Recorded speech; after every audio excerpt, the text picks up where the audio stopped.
اللہ تعالیٰ نے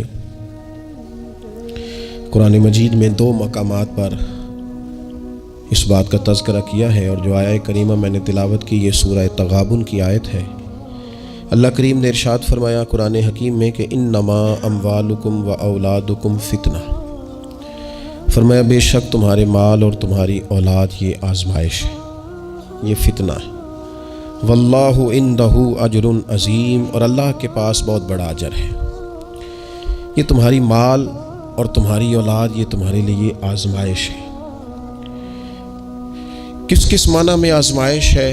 ایک تو اس معنی میں آزمائش ہے کہ کہیں ان کے پیچھے لگ کے تم اللہ کو اور اس کے پیارے رسول صلی اللہ علیہ وسلم کو بھول نہ جاؤ، اور کہیں مال و اولاد کے چکر میں تم اپنی دینی اور اخلاقی ذمہ داریوں سے پیچھے نہ ہٹ جاؤ، اور کہیں مال اور اولاد کی محبت تمہیں اس طرح کا نہ بنا دے کہ تم مال میں جائز ناجائز کو بھول جاؤ اور اپنی اولاد کو دیکھتے رہو اور کسی کی اولاد کا حق بھول جاؤ، کہیں دوسروں کا حق چھین چھین کے اپنے بچوں کے پاس نہ لاتے رہو۔ یہ آزمائش ہے مال اور اولاد۔ اور ایک معنی یہ ہے کہ انما اموالکم و اولادکم فتنہ، اس معنی میں کہ ان کی محبت بندے پر غالب ہوتی ہے، تو کہیں اس محبت کے غلبے کی وجہ سے ان دونوں چیزوں کے اصل جو مقصود ہے ان سے نہ غافل ہو جانا۔ کہیں ایسا نہ ہو کہ تم مال کماتے رہو اور کماتے کماتے تم اللہ کی راہ میں خرچ کرنا ہی بھول جاؤ، اعتدال چھوڑ جاؤ، اور کہیں ایسا نہ ہو کہ تم اولاد سے پیار کرو اور پیار کرتے کرتے ان کی تربیت بھول جاؤ۔ سہولیات تو تم انہیں ساری دے دو لیکن وہ روحانی طور پر، اخلاقی طور پر، کردار و عمل کے طور پر مضبوط ہی نہ ہو سکے۔ تو میرے عزیز، اولاد اس معنی میں بھی فتنہ ہے کہ اس کی محبت بندے پر غالب ہوتی ہے، اور جب وہ غالب ہوتی ہے تو کئی دفعہ انسان آزمائش میں آ جاتا ہے۔ اور یہ جو مفہوم ہے نا کہ اولاد کی محبت غالب ہوتی ہے تو آزمائش بنتی ہے، اس کو تو خود نبی پاک علیہ السلام نے بیان کیا۔ ترمذی کتاب المناقب میں حدیث موجود ہے، اللہ کے پیارے رسول صلی اللہ تعالی علیہ وسلم جمعۃ المبارک کا خطبہ ارشاد فرما رہے تھے۔ دوران خطبہ محبوب کریم کی نظر پڑی تو حسنین کریمین آ رہے ہیں، اور آتے آتے وہ لڑکھڑائے اور گر پڑے۔ حضور نے جمعے کا خطبہ روک دیا، محبوب اٹھے، بچوں کو یا دونوں میں سے ایک تھے ان کو اٹھا کے حضور قریب لائے، اور دوبارہ منبر پر بیٹھ کے فرمایا رب نے سچ فرمایا ہے، انما اموالکم و اولادکم فتنہ، تمہاری اولاد اور تمہارا مال آزمائش ہے تمہارے لیے۔ فرمایا بچہ گرا ہے اور مجھے تقریر روکنی پڑی، بات روکنی پڑی، غالب آ گئی محبت۔ بھائی آپ اس بات کو اچھی طرح سمجھ لیں گے اور یاد رکھیں گے کہ اس محبت کے غلبے میں نہ بچوں کی تربیت کو بھولنا ہے، نہ مال کے اصل مصرف کو بھولنا ہے، نہ اصول و قاعدے ضابطے کو چھوڑنا ہے۔ ہمارے ہاں یہ ہوا ہے کہ تربیت اولاد کے معاملے میں جتنی غفلت آج ہمارے ہاں ہو رہی ہے، میں نے بہت پہلے بھی کہا تھا، پھر کہتا ہوں اور بار بار کہتا ہوں کہ بچوں کی تربیت کے لیے سب سے پہلے ماں باپ کا با کردار ہونا ضروری ہے۔ یہ نہیں ہو سکتا کہ والد ہاتھ پھیلا کے پیسہ اکٹھا کرے اور بیٹا اس کا محنتی ہو جائے۔ یہ نہیں ہو سکتا کہ والد اپنی زندگی تقوی اور طہارت سے دور بسر کرے اور بیٹا بڑا متقی پرہیزگار اسے دیکھ کے ہو جائے۔ اللہ کی توفیق سے ہو جائے تو ہو جائے، لیکن اگر والد چاہتا ہے میری وجہ سے وہ خیر حاصل کرے تو پھر خود با کردار بنے، وہ پہلے خود سچ بولے، پہلے خود تقوی کا رستہ اختیار کرے، پہلے خود پرہیزگار بنے۔ اس لیے کہ باقیوں کے ہاں ہو سکتا ہے ہماری تقریریں اثر کریں، لیکن بچوں کے ہاں ہمارا کردار جذب ہوتا ہے تو ہمارے عمل سے فیض پاتے ہیں۔ تو پہلی بات تو یہ کہ ان سے رویہ اس طرح کا رکھا جائے کہ وہ ہمارے کردار سے سبق، اور دوسری بات یہ کہ اپنی اولاد سے پیار کیا جائے۔ ہمارے ہاں جناب بے پناہ ڈانٹ ڈپٹ ہوتی ہے بعض جگہوں پہ بچوں کو، خاص شفقت بچوں کے ساتھ آپ کا رویہ میٹھا ہو، ڈانٹنا کبھی کبھار ہے اور پیار ہر روز ہے۔ نبی اکرم صلی اللہ تعالی علیہ وآلہ وسلم بچوں سے اس طرح محبت کرتے تھے کہ حسنین کریمین کو، یہ ذرا بات پر غور کرنا، حضور اپنے نواسوں کو چوما بھی کرتے تھے اور سونگا بھی کرتے تھے۔ یہ بڑی خاص بات ہے، اس پر توجہ کریں۔ اور حضور سونگ کر پتہ کیا فرمایا کرتے تھے؟ فرمایا یہ میرے بچے میرے لیے پھول ہیں جنت کا۔ حضور ان کو سونگتے۔ آپ کسی خاص شے کو سونگتے ہیں، کوئی خاص ہی معطر چیز ہو تو سونگتے۔ حضور نے یہ جو ایک خاص انداز اپنی اولاد کے لیے کیا اور ہمیں حضور نے ہمارے لیے نمونہ چھوڑا، یہ سمجھنے کی بات کہ ان کے ساتھ اتنی دلچسپیاں کہ جس طرح ایک خوبصورت پھول کو سونگا جاتا ہے، اس طرح انہیں سونگا جائے، بچوں سے پیار کیا جائے. کچھ مطلب والد صاحب کہتے ہیں او جی میری نہ پھر پتر تو انہیں پتہ ہے نا میری پھر طبیعت کوڑی ہے. اچھا جی کیوں کڑوی ہے؟ آپ مرچیں کھاتے ہیں؟ کیوں کڑوی ہے بھیا آپ کی طبیعت؟ وجہ کیا ہے؟ آپ کی طبیعت کسی مالدار کے سامنے تو کڑوی نہیں ہوتی، آپ کی جو فیکٹری کا آفیسر ہے اس کے سامنے، مالی کے سامنے تو آپ کبھی کڑوے نہیں ہوئے. یہاں کل آ جائے کوئی امیر آدمی، کوئی سیاست دان تو آپ بڑے میٹھے ہوتے ہیں، ہار لے کے کھڑے ہوتے ہیں. وہ 6 گھنٹے بھی لیٹ ہو تو آپ کے چہرے پر بل نہیں آتا. اور بچوں کو ہر بات میں ڈانٹ ڈپٹ کرنا، ہر وقت انہیں پریشان کرنا. اپنی اولاد کو کبھی کسی کے سامنے نہ سمجھائیں، کبھی بھی. ان کو جب سمجھانا ہو تو انہیں تنہائی میں سمجھائیں. تنہائی میں نصیحت کرنا میرے رسول پاک کا طریقہ ہے. میری گزارش ہے کہ ایک بیٹے کو دوسرے بچوں کے سامنے بھی نہ سمجھائیں، ان کی عزت نفس کا خیال کریں. کبھی بھی اپنے بچوں کو دوسروں کے بچوں کی مثالیں نہ دیں. فلانے کا بچہ ادھر چلا گیا، بھئی آپ کیوں کمپیریزن کرتے ہیں کسی کے ساتھ؟ اگر ان کو کبھی مثال دینی پڑے تو یہاں حضرت اسامہ بن زید کی دینا، اگر کبھی مثال دینی پڑے تو حضرت معوذ اور معاذ کی دینا، اگر کبھی مثال دینی پڑے ان کو تو حضرت عبداللہ بن زبیر کی دینا، اور جب زیادہ کلیجے ٹھنڈے کرنے ہوئے تو پھر امام حسن اور حسین کی مثال دینا. لیکن یہ کیا بات ہوئی فلانے کا بچہ دولت مند ہو گیا تو پیچھے رہ گیا؟ کیا بات کرتے ہیں آپ؟ آپ کے بچے کی عزت نفس ہے، وہ وقار رکھتا ہے، وہ سوچ رکھتا ہے. اور میرے نبی پاک نے فرمایا اپنی اولاد کی عزت کرو. کس کی؟ ہاں اپنے بچوں کو اکرام دو. ہر وقت ایک بزرگ کے پاس لوگ اپنا بچہ دم کرانے آئے تو ماؤں کی طریقہ ہوتا ہے بات کرنے کا. اس نے آ کے کہنا شروع کر دیا. پہلے سارے ٹھیک تھے، سمجھدار بھی تھے، بات میں مانتے تھے، یہ ضدی بھی ہے، نکما بھی ہے، نکھٹو بھی ہے، لڑتا بھی ہے.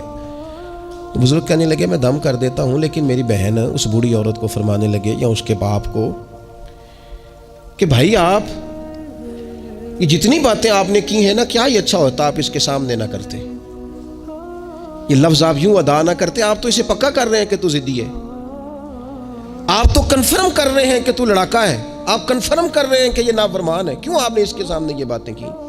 یہ آپ کو اگر کرنی تھی، کوئی دعا چاہتے تھے آپ اس کے لیے تو آپ تنہائی میں مجھ سے بات کرتے. آپ اسے پکا کرا رہے ہیں کہ جس طرح کا میں کہہ رہا ہوں تو یہ بچے کا ذہن بن جاتا ہے. جو اسے بار بار کہا جاتا ہے نا اس کا ذہن بن جاتا ہے، کہتا ہے میں ہوں اس طرح کا، مزاج اس طرح کا. اسے کبھی پکا نہ کریں، اسے تسلی دیں، اسے تشفی دیں، اس کی ٹھارس بنائیں، اس سے پیار کریں، اس کے ساتھ محبت کریں. اسے آپ اس طرح کا رویہ دیں کہ بچہ آپ پر اعتماد کرے. آپ کو پتہ ہے یہ جو بہت سارے بچوں کے ساتھ خدا نہ خواستہ کوئی اپنا بیگانہ کسی قسم کی کوئی زیادتی کرنے لگ جاتا ہے، وہ گھر کیوں نہیں بتاتے؟ وہ کسی جبر کا شکار ہوں یا کسی بلیک میلنگ کا شکار ہوں، وہ اپنے گھر میں کیوں ڈسکس نہیں کرتے؟ گھر والوں نے پریشر اتنا زیادہ ڈالا ہوا ہے. ان رویوں سے باہر آئیں آپ اور زندگی کو اس خوبصورتی کے مطابق آپ کا بچہ آپ پر اعتماد کرے، وہ آپ سے کہہ سکے، وہ آپ کو اپنا دکھ بتا سکے. اس کو پتا ہو کہ ہر معاملے میں میری غلطی نہیں نکالی جائے گی. اسے پتا ہو کہ میں جب کوئی بات کروں گا تو میری سنی جائے گی، گھر کے اندر میری رائے کو اہمیت دی جائے گی. یہ ہمیں احساس کمزوری سکھاتے ہیں بعض اوقات بچوں کو. اس سے باہر آئیں. او نہ تسی نہ اچھے کپڑے پایا جے، کوئی کیا کہنے دو جس نے جو کہنا ہے. آپ شروع سے بچوں کو اس طرح کا بنا رہے ہیں کہ وہ لوگوں کو دیکھ کے بیچارے زندگی گزاریں گے.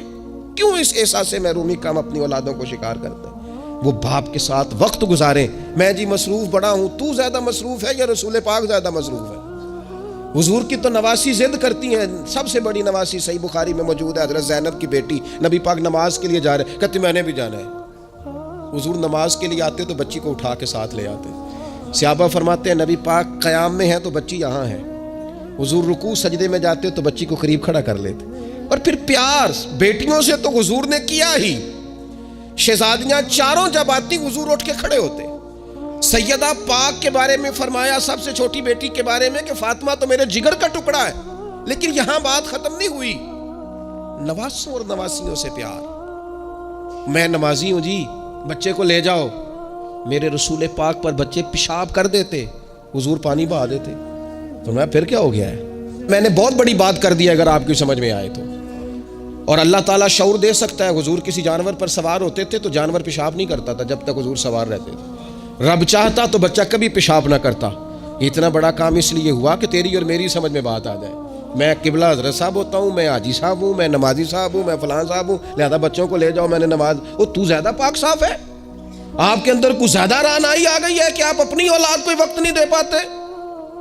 رسول پاک علیہ السلام کا لہجہ اور انداز، قربان جائیں، یعنی بچوں کو نا مزہ آئے. ساری دنیا سے پیسے لیے ہیں انسان نے، کمائیاں کی ہیں، جائیدادیں بنائی ہیں، بڑے بڑے اس کو پرافٹ ہوئے ہیں، لیکن ساری زندگی دادی کے 10 روپے بھولتے ہی نہیں. وہ جو دادا سے لڑ کے لیے جاتے تھے 5 روپے، وہ بھولتے ہی نہیں. وہ ابا جی سے کبھی پیسے چاہیے ہوتے تھے تو ابا جی سے نہیں ڈائریکٹ کہتے تھے، دادی اماں سے کہتے تھے، دادی آج 100 ہی لینا ہے. تو دادی کے پاس بیٹھے ہوتے تو ابا جی کو بلا کے دادی اماں کہتی روپیہ 500 دینا مینو چاہیے.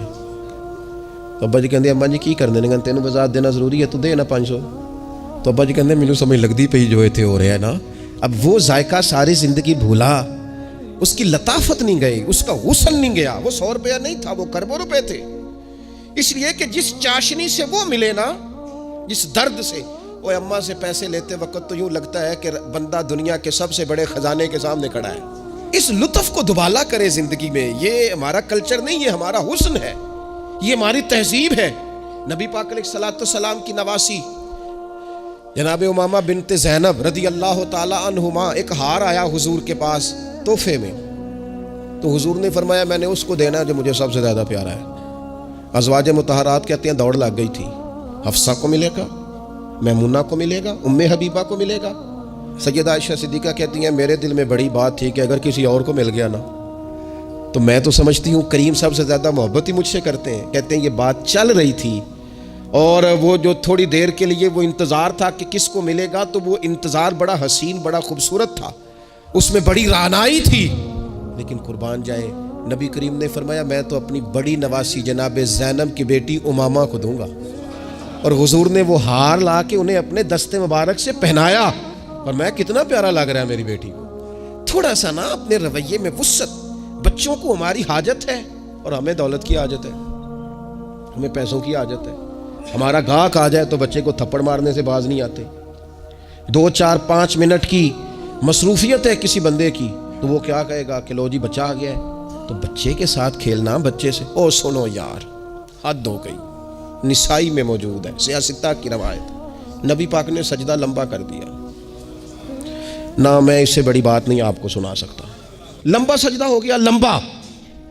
صحابہ فرماتے پریشان ہو گئے اور طویل سجدہ رسول پاک نے فرمایا سجدہ. صحابہ فرماتے ہیں جب رسول پاک علیہ الصلوۃ والسلام نے نماز کی تکمیل کی تو 2 باتیں ہم نے عرض کی حضور. ایک تو ہم پریشان ہو گئے تھے کہ کوئی ایسی بات نہ ہو گئی ہو، خدا نہ خواستہ کو ناخوشگوار بات، اللہ کے حکم نے بھی آنا ہے، آپ نے ہمیں بتایا ہے. اور دوسرا ہمارا خیال تھا کہیں وحی تو نہیں نازل ہونی شروع ہو گئی. کئی دفعہ وحی آتی ہے تو دیر تک محبوب ایک حالت میں رہتے ہیں، ان 2 میں سے کوئی ایک ہوگی. تو حضور نے فرمایا یہ دونوں نہیں تھی. یا رسول اللہ پھر کیا تھا؟ فرمایا وہ میرے بیٹوں میں سے نا، حسن اور حسین میں سے ایک میرے کندھے پہ سوار ہو گیا تھا. اور یہ لفظ ہے حدیث پاک میں سیاستہ میں، فرمایا مجھے اچھا نہیں لگ رہا تھا کہ میں بچے کو اتاروں گا تو وہ ذرا ناگوار محسوس کرے گا. حضور آپ رسول ہیں اور نماز اللہ کی، اور اس دوران بھی بچے کی چاہت کا خیال. تیری صورت تیری سیرت زمانے سے نرالی ہے، تیری ہر ایک ادا پیارے ادائے بے مثالی ہے، بے مثالی ہے تیری ادائیں. فرمایا بچہ کہیں اسے کوئی بچوں کے احساس ہی نہیں ہے.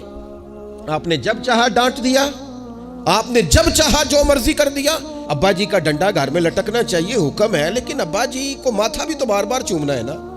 سختی تو کبھی کبھی ہے اور محبت بار بار ہے. تو جو بار بار کام ہے اس کا عادی ہونا چاہیے کہ جناب وہ چپ کر دو، تمہارا ابا آ گیا، ابا جی آئے کہ ہٹلر آ گیا گھر میں. یہ کیا بات ہوئی بھائی؟ والد کو تو شفیق ہونا چاہیے، مہربان ہونا چاہیے، اس کے اندر خوبصورتی ہونی چاہیے، اس کے اندر رعنائی ہونی چاہیے.